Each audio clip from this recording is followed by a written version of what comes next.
오늘 말씀의 제목은 하나님의 사랑의 흐름입니다. 하나님의 사랑이 우리 안에 흘러 들어왔다면 저와 여러분을 통해서 흘러나가는 역사, 이게 복음 증거입니다. 오늘 저와 여러분 개인에게 흘러 들어온 이 하나님의 사랑이 넘쳐서 세상으로 흘러나가는 역사가 일어나게 될 것입니다. 교회로 흘러 들어온 하나님의 사랑이 바깥으로 흘러나가는 역사, 이런 역사가 일어나게 될 것입니다. 그래서 기독교의 본질이 뭡니까? 십자가를 지시게 독생자를 신 하나님의 사랑입니다. 그 하나님의 사랑을 우리가 받은 바 되는 것이고, 우리를 통해서 저절로 흘러넘치는 것입니다. 노력하는 게 아니라 내 안에 흘러 들어왔기 때문에 그 사랑이 나 안에서 흘러나가는 것입니다. 그래서 오늘 말씀의 제목이 하나님의 사랑의 흐름입니다. 첫 번째입니다. 하나님의 사랑의 흐름을 방해하는 가장 큰 장애물이 있는데, 그게 바로 거부당한 상처입니다. 우리 상처라는 게 굉장히 무서운 거잖아요. 사랑을 받아보지 못했기 때문에 사랑을 베풀 줄을 모릅니다. 사랑을 받아보지 못한 사람은 다른 사람이 사랑을 해줘도 사랑을 쉽게 받아들이지 못하고 사랑을 베푸는 능력이 상실되는 것을 보게 됩니다. 그래서 우리의 문제를 정확하게 인식하려고 하면 성령님의 역사가 있어야 됩니다. 사람은 설교를 적용할 때, 저 설교는 우리 남편이 들어야 돼. 저 설교는 우리 아내가 들어야 되는데 오늘 이 자리에 안 와서, 이렇게 생각할 수 있습니다. 이 설교는 저 집사님이 들어야 돼. 이렇게 생각하면 틀린 것입니다. 성령이 역사하시면 나를 가장 진실한 순간으로 데려갑니다. 내가 언제 상처를 입었는지, 어디서 상처를 받았는지, 나의 트라우마가 어디서 생긴 것인지, 나의 기능장애가 어디서 일어난 것인지 성령님이 깨닫게 하십니다. 딱 성령님의 터치가 일어나면, 성령 터치가 일어나는 순간에 아픕니다마는 정확하게 나의 진실을 발견하게 됩니다. 그래서 개인적인 문제의 공통적인 뿌리가 뭡니까? 그게 바로 거부당한 상처입니다.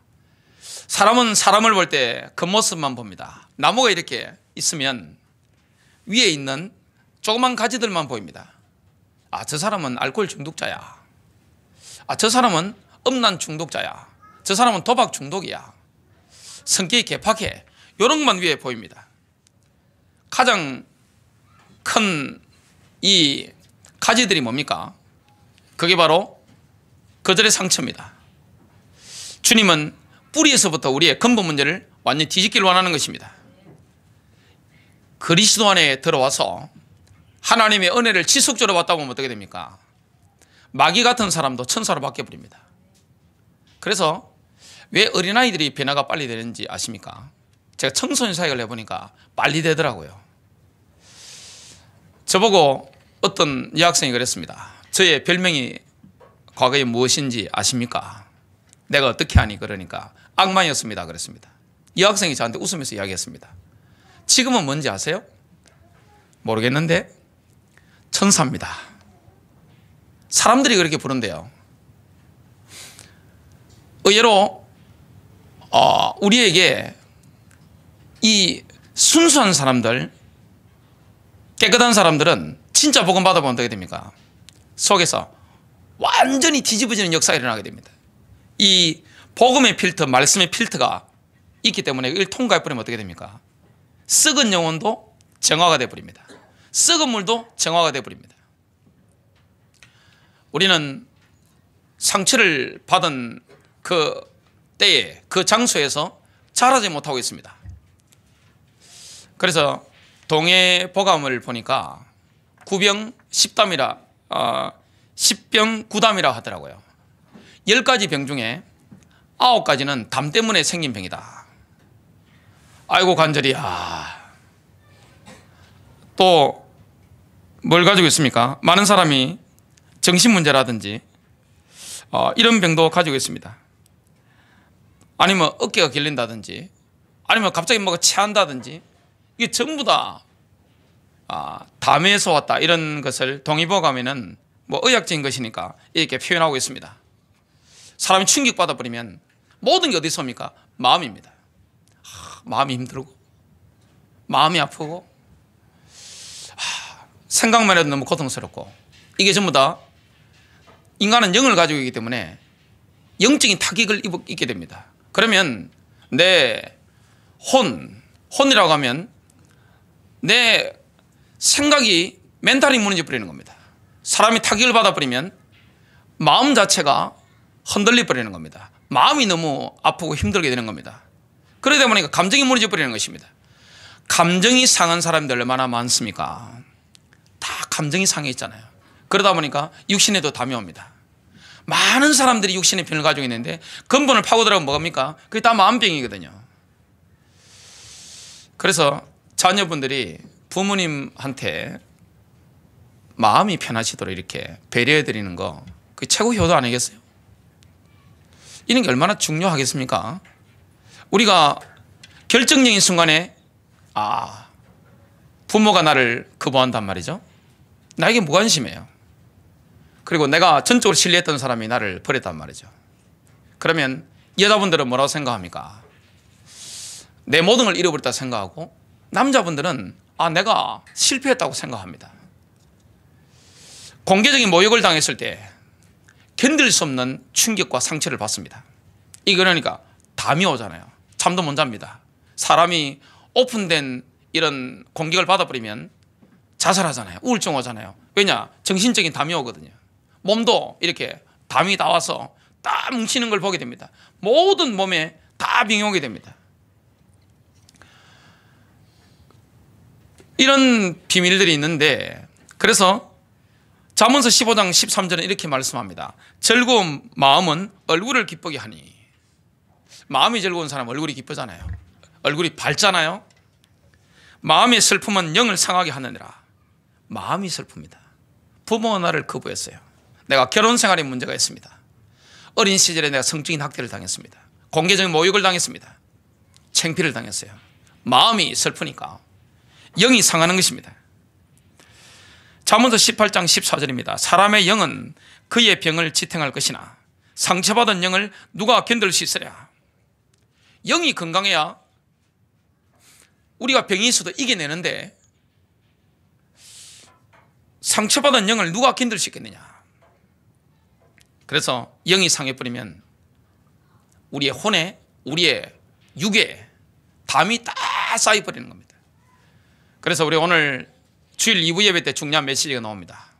하나님과 진정으로 결합되어 버리고 예배를 통해서, 경배를 통해서 영적인 충만함을 회복하면 어떻게 됩니까? 예배 시간에 암도 떨어집니다. 정신적인 병, 정신병도 담이기 때문에 이것도 확 떠나가게 되는 것입니다. 모든 막힌 영적인 어두운 병들, 그리고 가슴에 있는 상처들, 감정의 상처들, 이런 게 다 치유되어 버리는 것입니다. 교회 왔다 간다고 해서 예배 드리는 게 아닙니다. 찬양 부른다고 해서 예배 드리는 게 아닙니다. 메시지 받아 적는다고 예배 드리는 게 아닙니다. 내가 진정으로, 내가 영으로 하나님께 경배하는 시간, 내가 영으로 기도하는 그 시간에 성령 역사하시기 때문에, 성령이 내 영의 역사에 버리면 어떻게 됩니까? 혼도 뚫려버리는 것입니다. 상한 감정도 치유되어 버리는 것입니다. 내 모든 마음에 뭉쳤던 거, 이 마음이 한이 됐던 거, 이것도 녹아버립니다. 성령이 임하시기 때문에 내 생각도 바뀌어버립니다.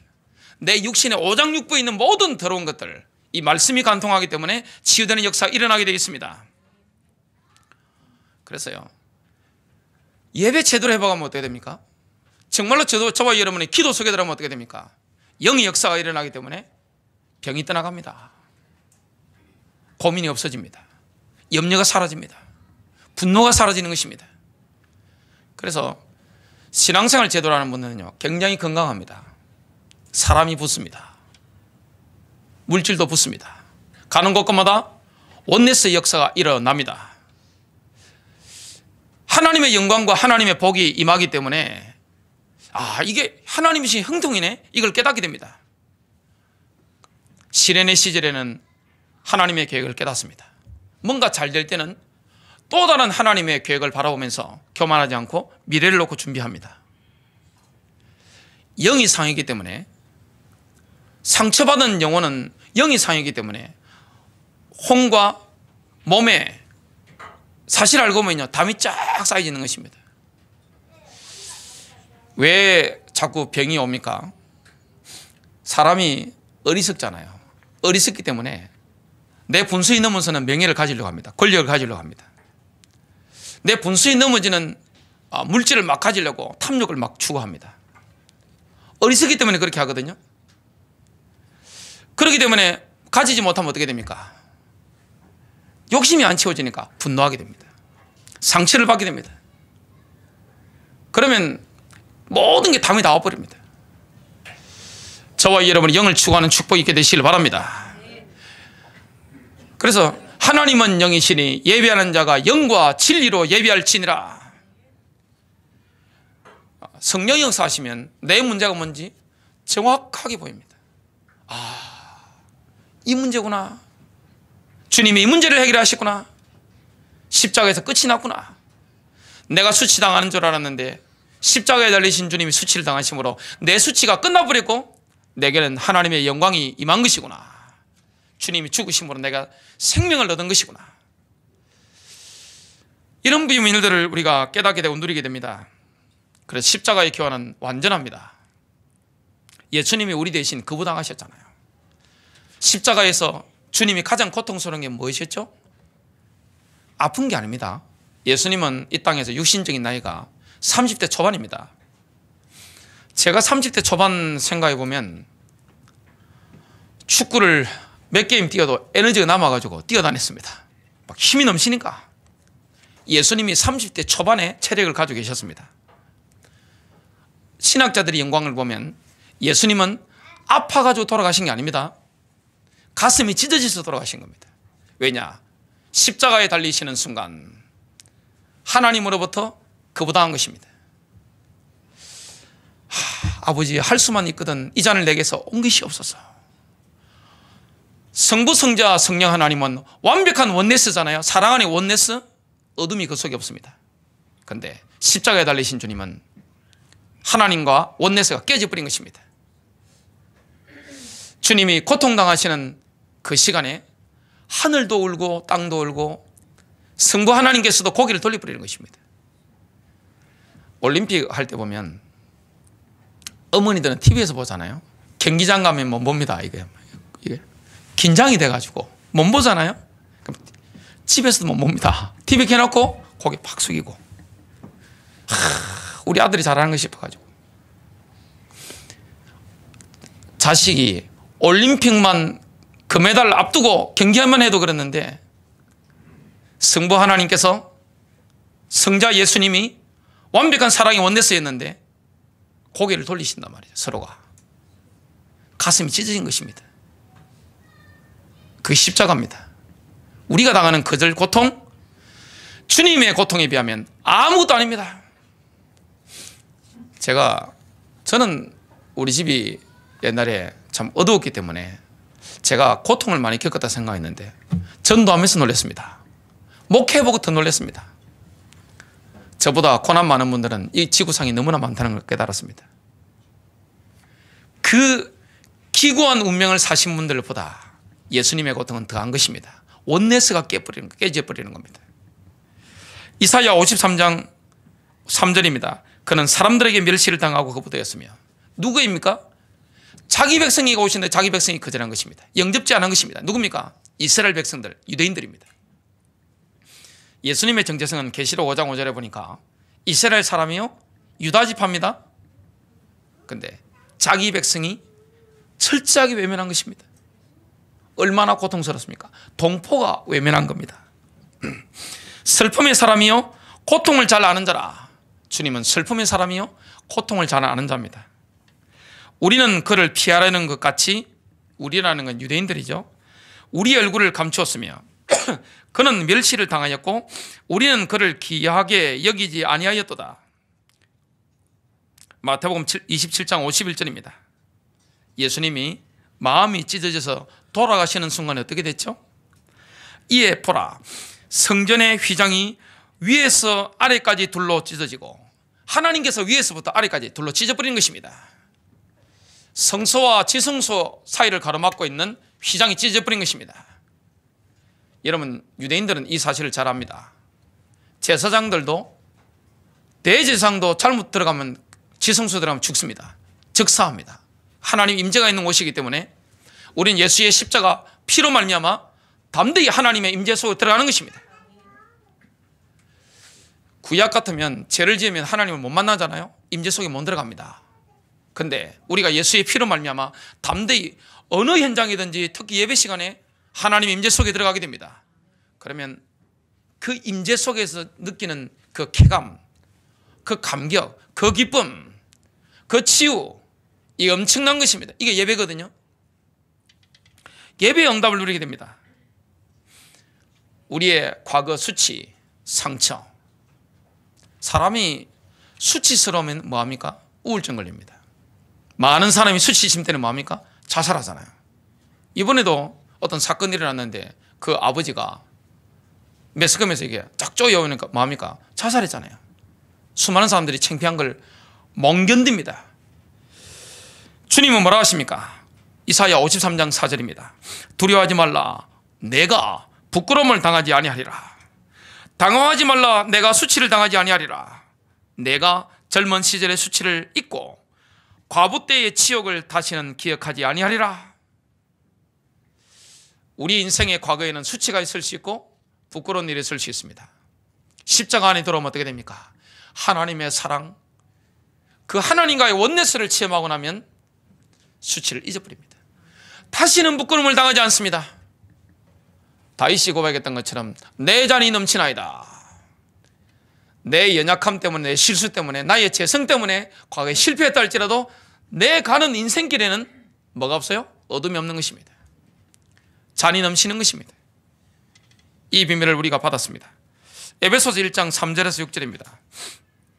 바울의 찬송을 보면요, 하나님과 원네스에 대한 찬송이 엄청납니다.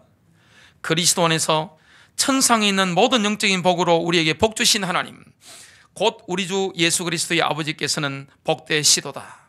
하나님께서 세상에 기초를 놓으시기 전에 우리로 사랑 안에서 그분 앞에 거룩하고 흠없게 하시려고 그리스도 안에서 우리를 택하시어 하나님의 기쁘신 뜻에 따라 예수 그리스도를 통하여 우리를 자신의 자녀로 입양할 것을 예정하셨으니, 이는 하나님께서 그 사랑하시는 이 안에서 우리를 받아들이신 그의 은혜의 영광을 찬양케 하려 하심이니라. 십자가로 말미암아 주님은 원내스가 깨어져서 가슴이 찢겨 돌아가셨는데 우리는 하나님과 원내스의 축복을 누리게 된 것입니다. 여러분, 이 시간에 하나님과 원내스의 비밀을 누리고 계십니까? 하늘 보좌에 계신 그 주님과 우리가 영적으로 완전히 결합되어 있음을 믿으십니까? 엄청난 축복을 우리가 받게 됐습니다. 그렇다면 하나님과 원네스 되고 나면 구원받는 순간에 어떻게 됩니까? 하나님의 가족이 되는 것입니다. 하나님의 가족 안에 받아들여지는 것입니다. 내가 영적으로 태어나고 보니까 영적으로 형제요 자매들이 있는 것입니다. 하나님은 우리의 아버지이기 때문에 예수 그리스도를 구주로 영접한 사람은 누구나 형제요 자매입니다. 한 핏줄입니다. 핏줄은 땡기잖아요. 영적인 핏줄도 땡깁니다. 예수님의 보혈로 말미암아 구원받았기 때문에 한 피로 말미암아 구원받았습니다. 그래서 하나님의 가족 가운데 우리가 들어가게 된 것입니다. 그래서 하나님의 가족은요, 뭘로 통합니까? 영으로 통합니다. 거리가 아무리 떨어져 있어도 영으로 통합니다. 생각으로 통합니다. 눈빛으로 통합니다. 마음으로 다 통하는 것입니다. 이런 원네스를 누리면요, 치유가 일어납니다.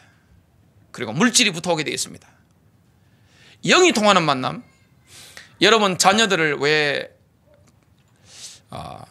믿는 사람하고 만나도 자꾸 기도해야 됩니까? 영이 통하는 만남, 그리고 마음이 통하는 만남. 기독 신자는 뭐가 통합니까? 영이 통하고 눈빛이 통하고 생각이 통하고 마음이 통하는 것입니다. 저절로 물질도 통하는 것입니다. 성도 간의 교통이 저절로 일어나는 것입니다. 내가 노력하는 것도 있지만 저절로 일어나 버리는 것입니다. 땡긴다니까요. 핏줄이 당기잖아요. 저는 지금도 제 고향만 생각하면 확 당겨오는 느낌이 듭니다. 눈이 서네요. 제 어머니만 생각하면 그냥 뭐가 확 올라옵니다. 돌아가신 아버지만 생각해도 뭐가 확 그냥 끌어오릅니다. 그리고 장인어른만 생각해도 뭐가 확 끌어오르거든요. 그게 뭡니까? 당기는 것입니다. 하나님의 가족은 뭐합니까? 당기는 것입니다. 교회라고 하는 것은 누가 모이는 데입니까? 영이 통하는 사람끼리끼리 만나는 게 교회입니다. 구원받고 나니까 영이 통하잖아요. 영이 색깔이 통하고 알잖아요. 서로. 사람이 통하는 사람은 떨어져 있어도 압니다. 딱 통하게 되겠습니다. 그러면 그 안에서 뭘 넣습니까? 힘을 넣는 것입니다. 가면 편안한 겁니다. 그 교회 가면 편안한 것입니다. 그 집에 가면 편안한 것입니다. 그 사람 생각하면 힘이 나는 것입니다. 이게 영의 사람이거든요. 교회라고 하는 것은 인간적인 조직이 아닙니다. 시스템이 아닙니다. 착각하지 마시길 바랍니다. 교회라고 하는 것은 영적 공동체입니다. 신앙 공동체. 시편 68편 6절입니다. 하나님은 고독한 자들을 가족들 가운데 두시며, 인간은 고독하잖아요. 고독하지 않은 사람이 있습니까? 결혼을 해도 고독합니다. 자녀가 있어도 고독하다니까요. 친구가 많아도 고독하다니까요. 술 친구, 그게 친구입니까? 고독하잖아요, 사람이. 근데 고독한 자들을 가족들 가운데 두시는 것입니다. 하나님의 가족들 가운데. 그래서 시편 84편에 보니까 아버지 집에 가는 자가 복이 있나이다. 여러분, 하나님과 함께하는 게 복이 있는 줄로 믿습니다. 하나님의 백성들과 함께하는 게 복인 줄로 믿습니다. 이런 엄청난 축복을 받았습니다. 하반절에 이렇게 말씀합니다. 하나님께서는 갇힌 자들을 끌어내사 형통하게 하시느니라. 오직 거역하는 자들의 거처는 메마른 땅이로다. 하나님의 가족들 가운데 있든지 아니면 메마른 땅에서 외국인처럼 살든지 양자택일을 하셔야 됩니다. 그래서 영적인 치유를 경험하려면 뭐 해야 됩니까? 용서하는 것입니다. 복음이 뭡니까? 용서입니다. 신앙이 뭡니까? 용서입니다. 용서가 없다는 것은 복음이 아니라는 확실한 증거입니다. 신앙과 복음은 뭡니까? 용서입니다. 아낌없이 용서하는 것입니다. 내가 용서받았기 때문에. 여러분, 성경을 보면 볼수록 뭘 깨달을 수 있습니까? 내가 죄인이라는 걸 깨닫게 됩니다. 그리고 십자가의 은혜가 깨달아지는 것입니다. 하나님의 긍휼함을 입었다는 걸 깨닫게 됩니다. 나 같은 죄인이 용서받았기 때문에 내가 당연히 내게 해를 끼친 사람, 손해준 사람을 내가 용서하게 되고 축복하게 되어 있는 것입니다. 이게 주님의 마음인 줄로 믿습니다. 성령께 순종하는 사람만 용서가 됩니다. 초자인적인 은혜가 임하니까요. 여러분 인격으로 용서됩니까? 생각할수록 괘씸한 게 인간입니다. 마음에 한이 되는 게 인간이라니까요. 내가 상처를 받고 나면 감정이기 때문에, 감정은 뭡니까? 딱 불만 땡기면 폭발하는 게 감정입니다. 근데 성령의 초자인적인 역사가 내 가슴에 일어나면 용서가 나와집니다. 용서는 감정이 아닙니다. 감정으로 용서합니까? 용서는 감정이 아닙니다. 의지적인 결단입니다. 내가 내 부모님을 용서합니다. 그리고 내게 상처 준 그 사람을 내가 용서합니다. 내게 모욕을 주고 뒷담화를 해서 나를 힘들게 만들었던 그 사람을 내가 용서합니다. 사람이 가장 힘든 것 중에 한 가지 뭐죠? 뒷담화입니다. 그것 때문에 살인이 일어나잖아요. 많은 사람이 그것 때문에 명예훼손, 고소고발 엄청납니다. 법원에 한번 가서 보시기 바랍니다. 저는 제 하는 이런 일이 이렇기 때문에, 사역이 이렇기 때문에 병원, 중환자실, 장례식, 그리고 법원, 경찰서 얼마나 많이 갔겠어요. 이 땅에는 갈등이 많습니다. 그래서 용서는 감정이 아닙니다. 결단하는 것입니다. 내게 있는 쓰라림과 적개심과 정오심, 그리고 부모에 대한 거역하는, 반항하는 마음, 이걸 내가 내버리는 결단을 내리는 것입니다. 이때 뭐합니까? 내게 막혀있던 혼적인 담, 그리고 육신에 있는 모든 담이 확 떠나가 버리는 것입니다. 여러분, 회개만 제대로 해도 여러분 병 났습니다. 그런 사람 많습니다. 사탄이 어디에 파고듭니까? 미워하는 사람, 사탄이 어디를 파고듭니까? 용서하지 못하는 마음, 그리고 숨겨진 죄, 여기는 사탄의 영역입니다. 그래서 빨리 회개해버려야 돼요. 용서해버려야 되는 것입니다. 가장 어려운 게 뭡니까? 나 자신을 받아들이는 것입니다. 내가 왜 이거밖에 안 돼? 나는 왜 이렇게 찌질할까? 그거는 비성경적인 생각입니다. 그 생각하다 사람은 우울증 빠지고 자살합니다. 수많은 사람이 그 단계를 거쳤으면, 그 고개를 넘었으면 자살로 넘어가게 됩니다. 그래서 나 자신을 하나님의 작품으로 인정하는 것입니다. 그리스도 안에 들어오면 실패자가 없는 줄로 믿으시길 바랍니다. 에베소서 2장 10절입니다. 우리는 그분의 작품이니 그리스도 예수 안에서 선한 일들을 위하여 창조되었느니라. 고린도후서 5장 17절입니다. 그런즉 누구든지 그리스도 안에 있으면 새로운 피조물이라. 이전 것은 지나갔으니 보라 새 것이 되었도다. 용서할 때 어둠이 떠나가는 것입니다. 나를 받아들일 때 어둠이 떠나가는 것입니다. 마지막 큰 두 번째입니다. 하나님께서는 우리가 하나님의 사랑의 흐름을 깨닫도록 우리의 삶 속에서 역사하십니다. 하나님의 사랑이 우리 안에 흘러 들어왔다면 이 사랑은 우리를 통해서 넘쳐 흐르는 게 하나님의 뜻입니다. 그렇게 되려면 연속적인 두 단계가 있습니다. 하나님의 사랑이 우리 안으로 흘러 들어오는 초자연적인 경험이 이게 1단계고요. 2단계는 뭡니까? 하나님의 사랑이 내 안에 역사하셔서 하나님의 사랑이 넘치는 성품으로, 그 인품으로, 인격으로 점차점차 내가 바뀌는 것입니다. 이게 되어야 성숙이 있습니다. 성장이 있습니다. 아니, 여러분 자녀를 키우는데 저 유치부 아이들 보니까 지금 재밌게 움직이는 애들도 있습니다. 평생 저렇게 살면 어떻게 되겠어요? 자라야지, 그죠? 청소년도 되고 청년도 되고 40, 50대 되고 자라야죠. 신앙도 마찬가지입니다. 매일같이 어린아이를 있겠습니까? 하나님 주시옵소서, 주시옵소서. 내가 다 줬는데 하나님 그래도 주십시오. 내가 다 줬잖아. 하늘의 복 다 주고 말씀 따라가면 내가 육신적인 것도 다 줄 것인데 하나님 그래도 주셔야 됩니다. 하나님 저 인간을 손 좀 봐 주십시오. 너가 좀 깨달아야지. 너 심보를 고쳐. 하나님 이렇게 말씀하시잖아요. 늘 어린아이로 살면 어떻게 되겠습니까? 영적인 성장이 왜 없죠? 저는 교회를 수십 년 다니면서 본 게 있습니다. 대부분의 신자가 영적으로 어린아이라는 사실 배우지 못한 겁니다. 인도를 못 받는 것입니다. 자라지 않는 것입니다. 하나님의 사랑, 이걸 경험하면 이 사랑이 내 안에서 넘쳐나는 이 비밀을 누리게 됩니다. 세상 사람들이 뭘 노래합니까? 사랑을 노래하잖아요. 죽음과 사랑을 노래합니다. 셰익스피어도 마찬가지. 유행가들을 보시기 바랍니다. 여러분 드라마 보시기 바랍니다. 다 사랑이잖아요. 그 사랑은 절대 만족이 없습니다. 인간적인 사랑, 실망으로 끝나는 게 인간적인 사랑입니다. 지구상에 그렇지 않은 사랑이 있나요? 셰익스피어가 사랑을 노래했지만 실망만 많잖아요. 유행가 보시면 전부 다 인간적인 사랑이잖아요. 인간의 사랑은 실망이 있고 고통이 있습니다. 어느 날 우리가 성령 침례를 받으면, 성령 세례를 받으면 그토록 우리가 갈망했던 참된 만족을 얻게 됩니다. 인간의 만족은 언제였습니까? 영원한 만족이 언제 옵니까? 성령 충만 받아야 됩니다. 성령 침례, 성령 세례, 위에서 부으시는 그 성령 세례, 폭포 같은 성령 세례, 이게 임하면요 내 가슴이 달라집니다. 이건 예수 믿는 수준이 아닙니다. 이거는 그냥 구원받는 수준이 아닙니다. 성령이 내 위에 부음받는 것입니다.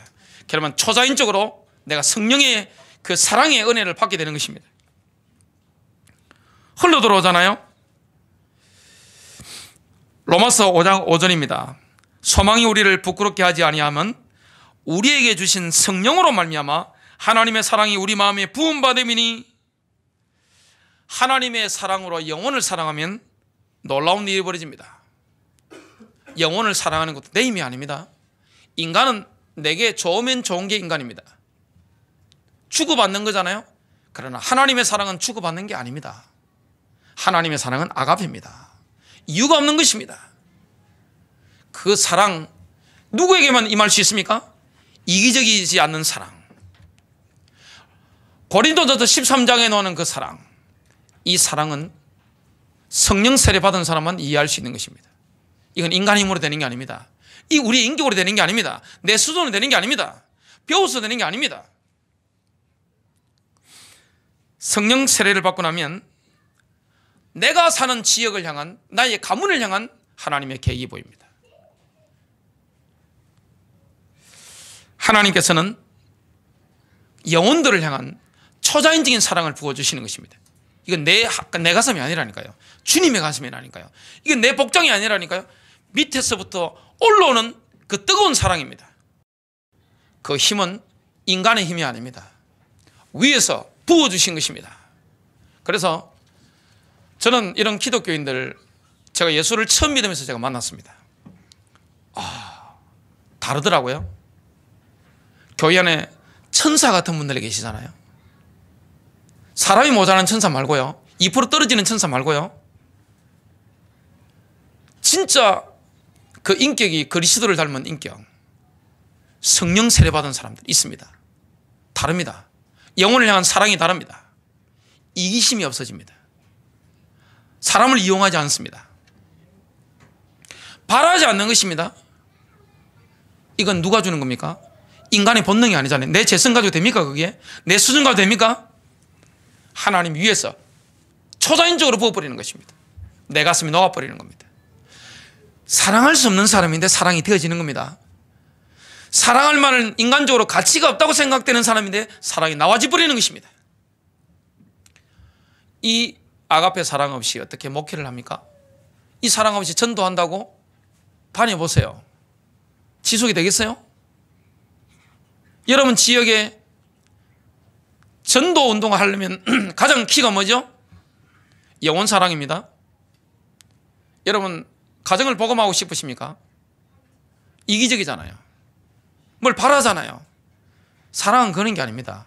인간적인 사랑은 주고받는 거지만 예의잖아요. 하나 받았으니 주는 그 예의입니다. 하나님의 사랑은 그런 게 아닙니다. 대가를 바라지 않습니다. 그냥 주는 것입니다. 왜냐? 내가 위에서 받았기 때문에 그 사랑이 가슴에서 나오는 것입니다. 언제 가문이 복음화 됩니까? 언제 내가 있는 그 산업 현장, 지역 현장이 그 민족이 변화됩니까? 사랑입니다. 전도자의 가슴은 다릅니다. 중국에, 대한민국에, 일본에 복음을 전하러 왔던 영국의, 독일의, 미국의 선교사들 제가 일대기를 봤습니다. 아낌없는 사랑. 그 인간의 마음이 아닙니다. 인간의 수준 가도 되겠어요? 이 땅만 바라본다고 되겠어요? 하늘에 붙잡힌 사람들입니다. 그분들은요. 전도를 하는 사람은 뭐가 다릅니까? 가슴이 다릅니다. 사랑이 어디서 올라오죠? 내 아랫배에서 올라오는 것입니다. 복장에서부터 올라오는 그 사랑, 초자연적인 사랑. 그래서 이 사람들 왜 이래? 사람들은 그렇게 말하는 지역에서도 하나님의 사랑을 받은 사람은 그 지역에서, 그 가문에서 가장 행복한 시간을 보내는 것입니다. 저는 이걸 몇 번 경험했습니다. 남들은 힘들다고 하는 현장에 영혼을 향한 하나님의 사랑이 부어지니까 행복한 것입니다. 인간적인 기준을 초월하는 것입니다. 그래서 가정이, 가문이 너무나 나하고 안 맞고 어둡다 할지라도, 지역이 지금 나하고 안 맞다 할지라도 상관없어요. 제일 행복한 인생을 살게 되어 있습니다. 그게 초자연적인 하나님의 사랑이 내 안에 부어졌기 때문에 그 사랑이 사람들에게 막 나가는 것입니다.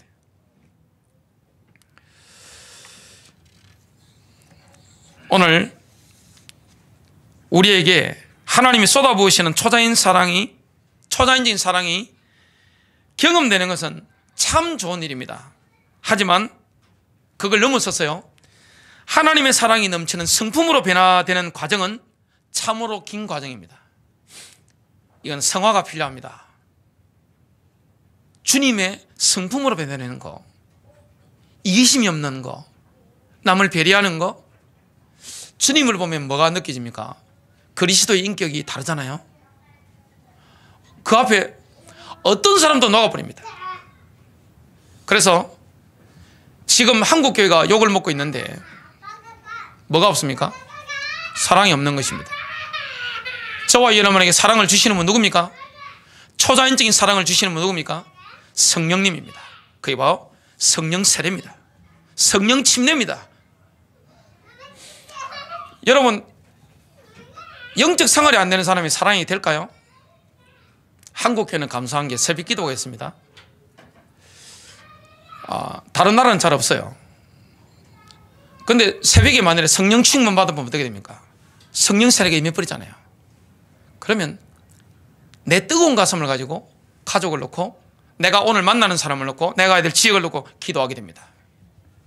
그 사랑이 녹아지는 것이지 말로 변화되는 게 아닙니다. 알잖아요. 사람은 저 사람이 나를 받아주는지 압니다.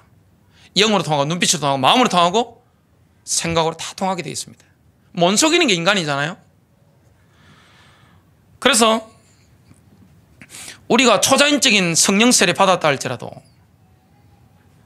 우리는 여전히 종종 이기적일 때가 있습니다. 주님하고는 다른 겁니다. 이기적인 것은 그리스도하고는 상관이 없는 것입니다.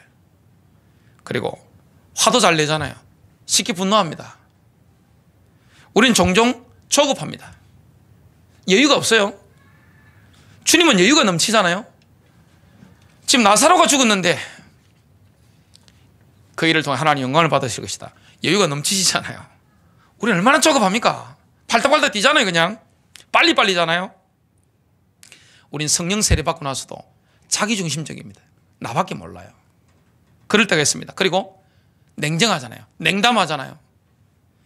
이 방금 말씀드린 것 중에 예수님의 성품을 닮은 것은 단 한 가지도 없습니다.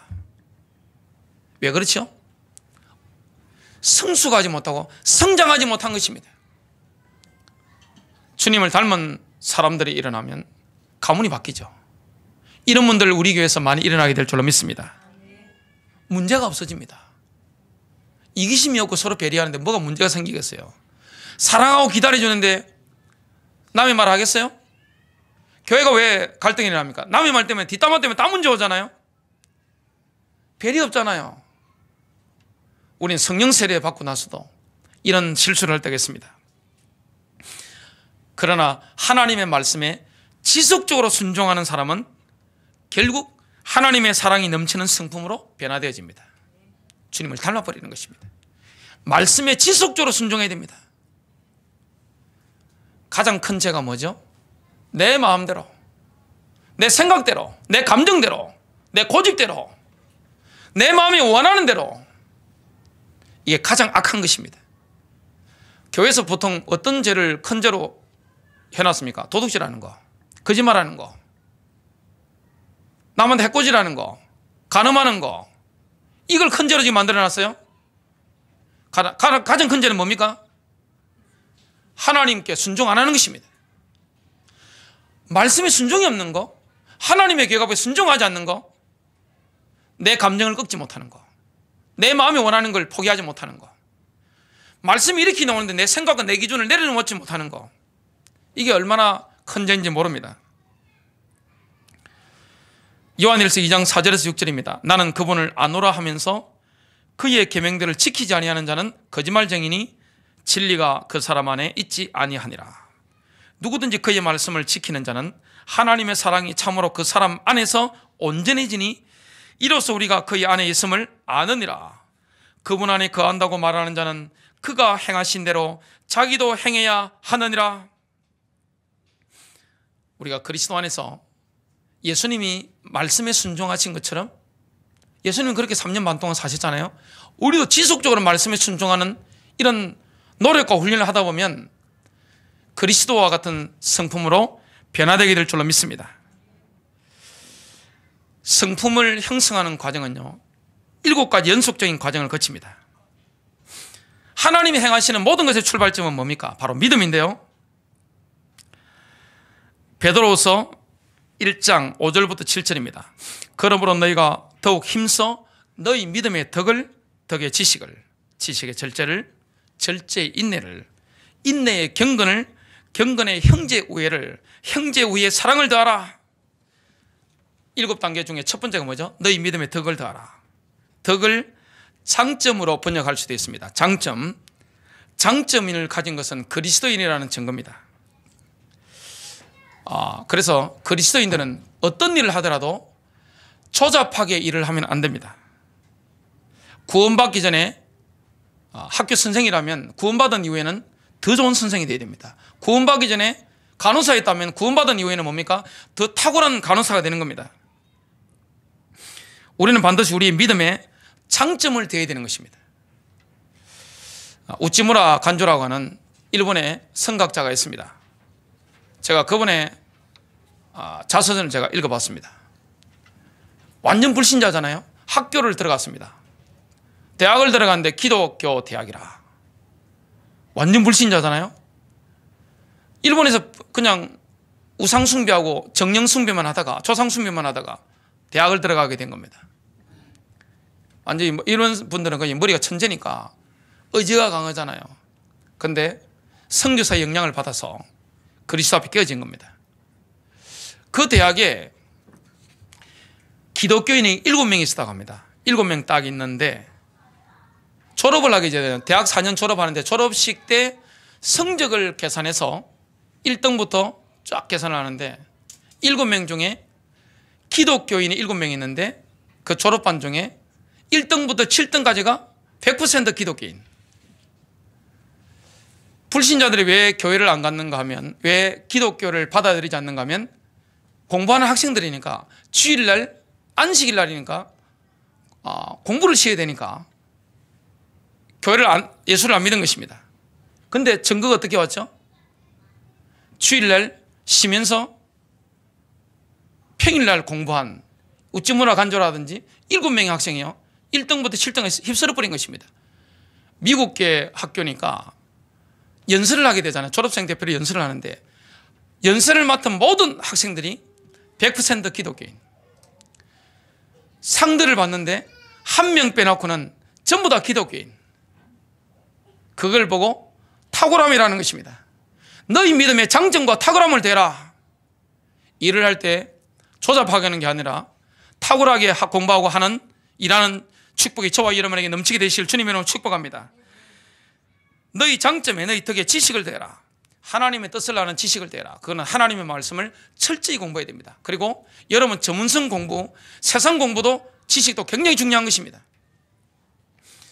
제가 설교를 하고 이 공부를 하다 보니까 옛날에 국영수가 너무 중요하다는 걸 요즘 공부하면서 절실히 느낍니다. 영어 잘하려면 뭘 잘해야 되죠? 국어를 잘해야 됩니다. 외국어를 잘하려면 기본적으로 잘해야 되는 게 모국어입니다. 국어입니다. 그리고 철학이고 음악이고 전부 다 원리가 뭐죠? 모든 원리가 수학이더라고요. 그리고 이 중학교 때부터 배우는 천문학이라든지 모든 학문들, 제가 나이가 들어가지고 여러 가지 공부를 하다 보니까 이게 없으면, 공부 기초가 없으면 그 다음 공부를 할 수가 없는 것입니다. 세상 지식이 얼마나 중요한지 모릅니다. 그저 요즘 보면서 문교부 공무원이나 이런 분들이, 교수 학교 선생님들이 굉장히 우리 학생들의 미래를 위해서 이게 수고를 많이 하셨다는 것을 요즘 제가 여러 가지 공부하면서 많이 느낍니다. 성경 지식과 세상 지식, 이걸 대라. 지식의 절제를 대라. 우리의 성품을 개발하려고 하면 감정 절제, 우리의 말 절제, 그리고 우리 먹는 것 절제, 움직이는 모든 것들 절제하고 통제하는 능력을 키워야 됩니다. 절제, 인내를 대라. 인내하지 못하는 사람은 발전이 없습니다. 진보가 없어요. 고비가 올 때마다 포기합니다. 요즘 영화 남한산성이 떴잖아요. 저도 어머니 모셔가서 봤는데 그 남한산성에 나오는 인조 임금이 청나라 8기군이 지금 급하게 쳐들어오니까 강화도로 가시려고 하다가 금방 적이 오니까 남한산성으로 방향을 틉니다. 그러면 궁궐에서 나와서 저 오금동 고개, 이걸 넘어서 가야 되잖아요. 넘어가야 되는데 임금님이 늘 고기만 잡숫고 신하들하고 이래 있다 보니까 운동을 안 하셔가지고 열심히 걸어가는데 아이고 오금이야 하고 턱 주저앉는 데가 오금동이라고 합니다. 그래서 오금동이래요. 힘들면 오금이 저리잖아요. 고개, 이거 참으면서 넘어갈 수 있는 뭐가 있어야 됩니까? 인내심이 있어야 됩니다. 요즘 학생들, 청년들 인내심이 부족하잖아요. 그러니까 약 먹고 죽어버리잖아요. 그냥 힘들면 못 이겨내잖아요. 인내심, 이걸 대라. 인내의 경건을 대라. 경건이라는 거룩함입니다. 거룩함은 성령님께 나의 기질과 나의 모든 면을 통제하시도록 완전히 맡겨버리는 것입니다. 그러면 경건해집니다. 거룩해지는 것입니다. 경건의 형제 우애를 대라. 그리스도인이라는 증거가 뭐죠? 서로 사랑하는 것입니다. 아, 저 사람 예수 믿는 사람이네. 뭘 보면 알 수 있죠? 아, 형제자매를 너무 사랑하는 거예요. 한 핏줄이니까. 그게 그리스도인의 증거입니다. 요한복음 13장 35절입니다. 너희가 서로 사랑하면 이로써 모든 사람이 너희가 내 제자인 줄 알리라. 형제 우애에 사랑을 더하라. 아가페 사랑입니다. 우리 마음에 쏟아부어지는 것은 시작이고 내 안에서 넘쳐흐르는 것은 바로 절정에 도달한 거죠. 거부당한 상처에서 치유받은 증거가 뭡니까? 나를 사랑하지 않은 부모님을 찾아가서 사랑합니다 이렇게 고백하는 그게 치유받은 증거입니다. 나를 무시하고 내게 무관심했던 부모, 나를 버린 부모님에게 찾아가서 사랑합니다 이렇게 말할 수 있는 그 사람이 치유된 것입니다.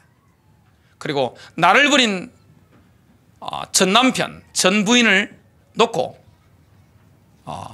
기도해주고 복을 빌어줄 수 있는 거, 저주하는 거 말고요. 이런 괘씸한 그게 아니고 복을 빌어주는 사람, 축복해주는 사람, 그게 치유받은 증거입니다. 그건 내 가슴으로 되는 게 아니에요. 위에서부터 받아야 되는 것입니다. 내 안에서 넘쳐 흐르는 것입니다. 결론입니다. 복음은 생명사랑입니다. 베드로전서 3장 8절부터 10절을 읽고 마치겠습니다. 끝으로 너희는 모두 한 생각을 품고 서로 동정하고 형제로서 사랑하며 인정을 베풀고 예의를 지키며 악을 악으로 또는 욕을 욕으로 갚지 말고 도리어 복을 빌라. 이를 위하여 너희가 부르심을 받은 것을 아노니 이는 너희로 복을 상속받도록 하려 함이니라. 그러므로 생명을 사랑하고 좋은 날들을 볼 사람은 자기 혀를 악으로부터 지키며 자기 입술로 어떤 교활도 말하지 않게 하라.